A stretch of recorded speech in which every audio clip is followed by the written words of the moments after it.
അങ്ങനെയൊന്നും സംഭവിച്ചിട്ടില്ലെന്ന് പിന്നീട് പ്രിയയെ വിശ്വസിപ്പിക്കാൻ നിങ്ങൾക്ക് കഴിഞ്ഞില്ലേ? വിശ്വസിക്കാൻ അവൾ ഒരുക്കമായിരുന്നില്ല.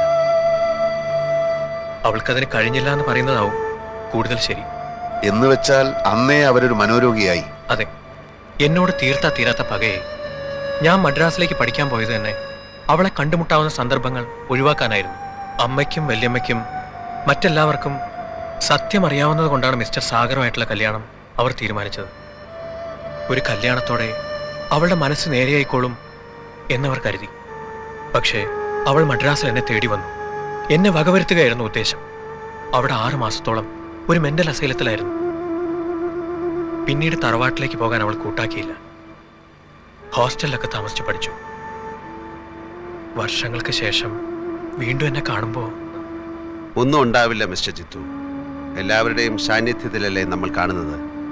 നിങ്ങളുടെ സ്വാന്തനപ്പെടുത്തലുകൾ ചിലപ്പോൾ മറ്റേത് മരുന്നിനേക്കാളും ഫലം ചെയ്തെന്ന് വരും. No, I don't want any explanation. ഇത്രയും പേരുടെ ഡ്യൂട്ടിക്കുള്ളപ്പോ ഇതൊരിക്കലും സംഭവിക്കാൻ പാടില്ലായിരുന്നു. ആ പേഷ്യന്റ് എന്തെങ്കിലും പറ്റിയാൽ അതിന്റെ ഉത്തരവാദിത്തം നിങ്ങൾക്കായിരിക്കും. എന്താ ഡോക്ടർ?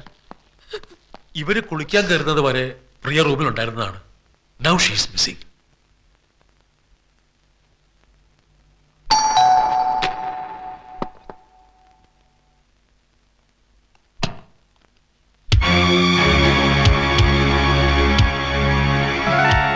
മിസ്റ്റർ ജിതേഷ് ഇല്ലേ?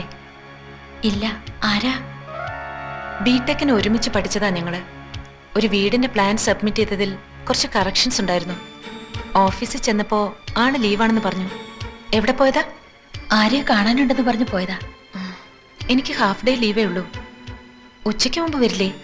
ഒന്നും പറഞ്ഞില്ല. ഭാര്യയല്ലേ? അതെ. ഞാനിപ്പോ എന്ത് ചെയ്യും? ഇവിടെ വെയിറ്റ് ചെയ്യട്ടെ.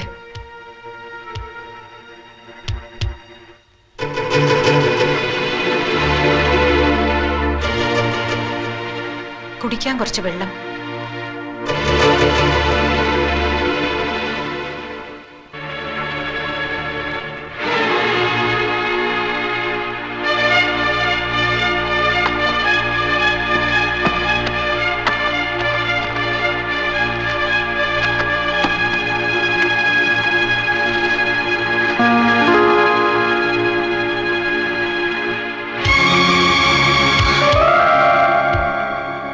വെള്ളം ഞാനിപ്പോ കൊണ്ടുവരാം. അങ്ങോട്ടിരുന്നോളൂ.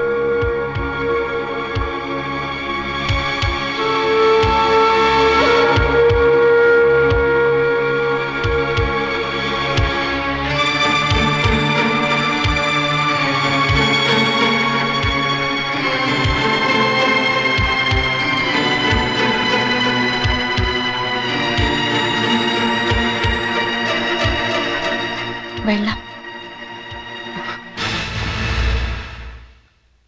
നിങ്ങളുടെ കല്യാണം കഴിഞ്ഞിട്ട് എത്ര നാളായി? 2 വർഷമായി. എന്താ പേര്? പേര് ശോഭ.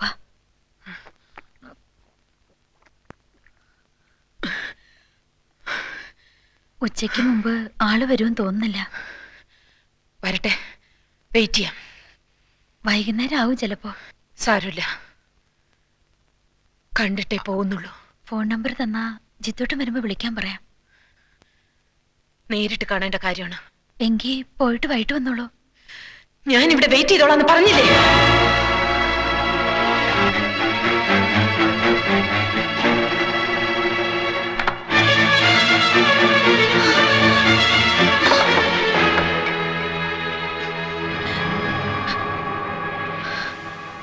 ഹലോ, പ്രകാശനല്ലേ?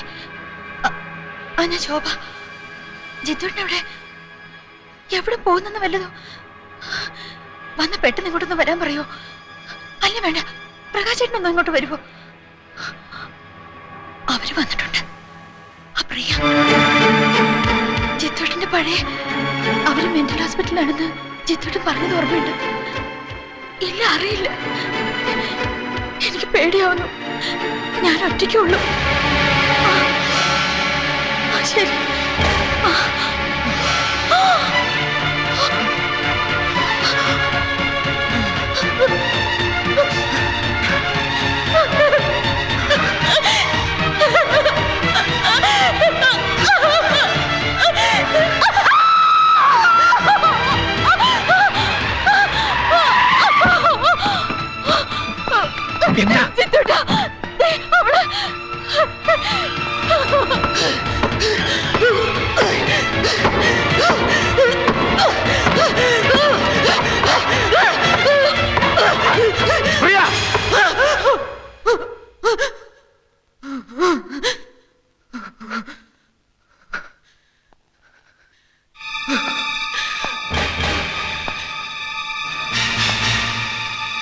പ്രിയ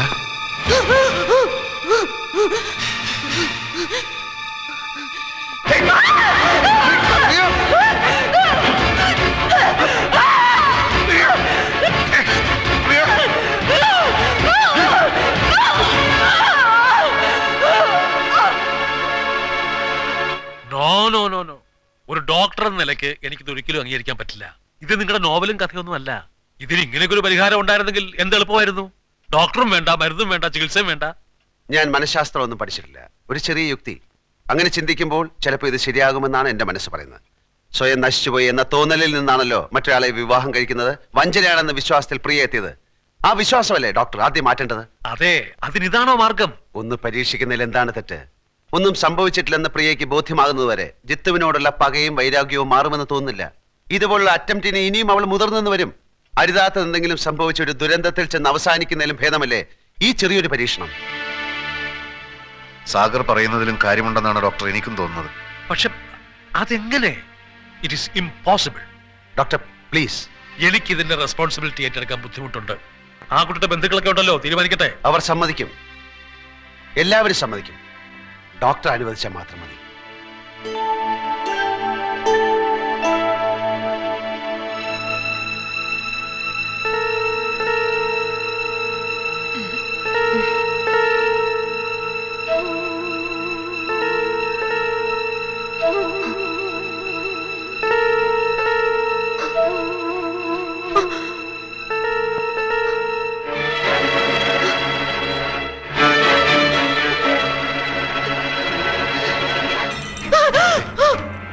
ഓ, നേരം പുലർന്നു.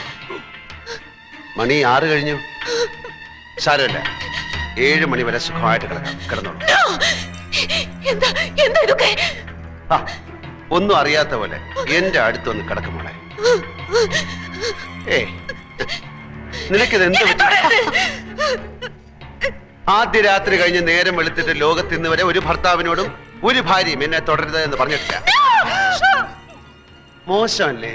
ഒച്ച ഉണ്ടാക്കാതെ ആൾക്കാർ കേൾക്കില്ലേ? കുളിയൊക്കെ കഴിഞ്ഞ് അടുക്കളയിൽ ചെന്ന് നല്ലൊരു ചായ ഇട്ടുണ്ടോ ചേട്ടന്? ഒരു ഭാര്യയുടെ കടമകൾ ഞാൻ പഠിപ്പിക്കണം. ചതിയാ?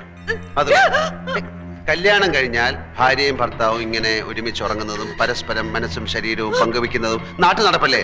അതെങ്ങനെ ചതിയാകുന്നത്? സത്യമായ കാര്യങ്ങൾ വിശ്വസിച്ചല്ലേ പറ്റൂ. കഴുത്തി കിടക്കുന്ന ഈ താലി നോക്ക്, ഉടുത്തിരിക്കുന്ന ഈ പുടവ നോക്ക്, നമ്മൾ കുടിച്ചു തീർത്ത ഈ പാൽ ഗ്ലാസ് നോക്ക്, കടിച്ചു തിന്ന ആപ്പിളും പഴങ്ങളും നോക്ക്.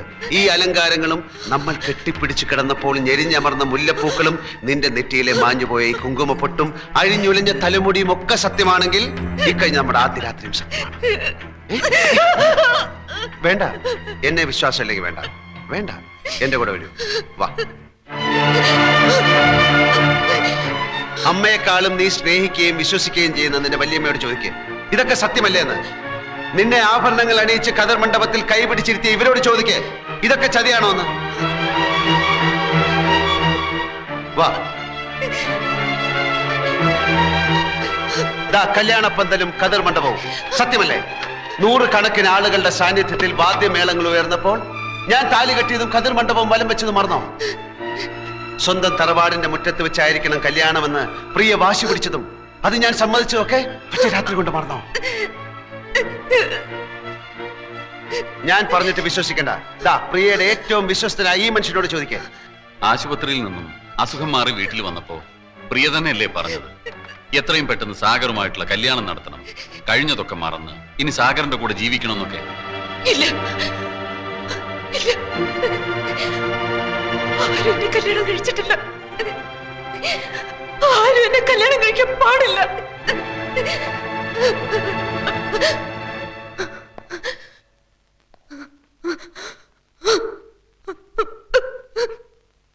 വർഷങ്ങൾക്ക് മുമ്പുള്ള ഒരു പ്രഭാതത്തിൽ നീ ഉണർന്നെണീറ്റപ്പോൾ ഒരു തെറ്റും ചെയ്യാത്ത ഈ പാവം പയ്യൻ നിന്നെ നശിപ്പിച്ചു എന്ന് നീ വിശ്വസിക്കുന്നുവെങ്കിൽ ഇന്നലെ രാത്രിയിൽ സംഭവിച്ചതും സത്യമാണ്.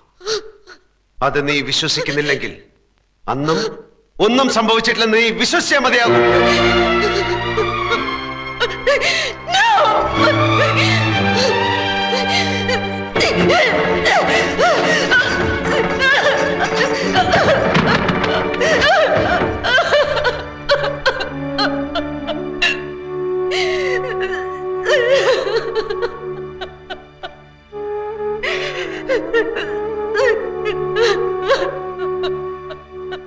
പ്രിയ,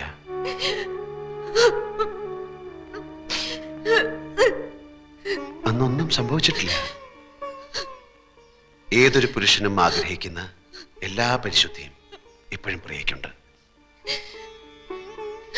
അല്ല, അങ്ങനെ ഒരു വിശ്വാസം മനസ്സിൽ ഉറച്ചു പോയിട്ടുണ്ടെങ്കിൽ തന്നെ അതൊക്കെ പുറത്ത് നിന്നെ സ്വീകരിക്കാൻ ഞാൻ ഒരുക്കമാണ്.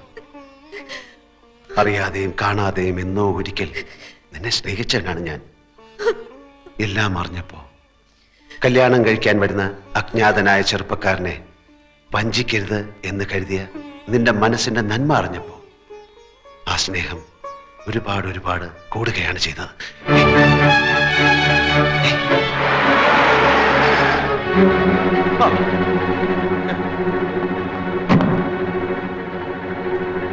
എന്റെ പൊന്നു തഹസിൽദാർ സാറേ, 2 ദിവസമായി ഞാൻ നെട്ടോട്ട് ഓടുകയാണ് കോട്ടപ്പുറത്തിനെ തേടി.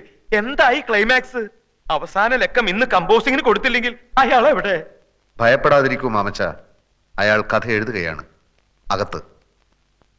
ശുഭപര്യവസായിയായ ഒരു പുതിയ അധ്യായവുമായി അയാൾ പുറത്തു വരുന്നതുവരെ നമുക്ക് കാത്തിരിക്കാം.